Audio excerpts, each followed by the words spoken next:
মানুষ কখনো ফুল গাছের প্রেমে পড়ে না, সবসময় মানুষ ফুলের সৌন্দর্যে পড়ে। তো দুনিয়াটাও হচ্ছে এরকম, মানুষ কখনো মানুষের ব্যক্তিত্বের প্রেমে পড়ে না, মানুষ কখনো মানুষকে ভালোবাসে না। মানুষ ব্যক্তির সফলতাকে ভালোবাসে।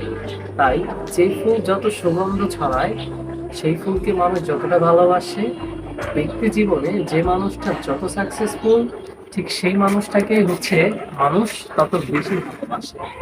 যদি আমি চিন্তা করি, গোলাপের সৌরভের কথা আমরা সবাই জানি, এবং গোলাপ ভালোবাসে না পৃথিবীতে এমন মানুষ খুবই কম, কারণ পৃথিবীতে সর্বোচ্চ সৌন্দর্য দানকারী ফুলই হচ্ছে গোলাপ।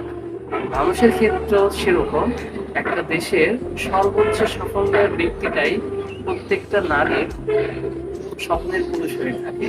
কখনো একটা সুন্দর পুরুষ তার জীবন সঙ্গী হিসেবে চায় না। একটা মানুষ, একটা নারী তার পার্ট টাইম হিসেবে একজন মতো সুন্দর জীবন সঙ্গী চাইতে পারে, কিন্তু তার লাইফ টাইম হিসেবে কখনোই একজন অসফল পুরুষকে চায় না। সবসময় সফল পুরুষকেই চায়, যে তাকে টাকার মাধ্যমে পৃথিবীর বাহ্যিক সুখটা হচ্ছে না দেবে, অন্তর সুখকে সে দেখে না।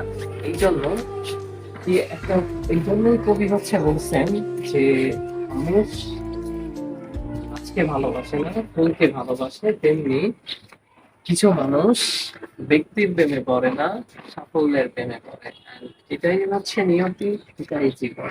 থ্যাংক ইউ, সবাই ভালো থাকবেন, and আমার পৃষ্ঠার সাথে থাকবেন।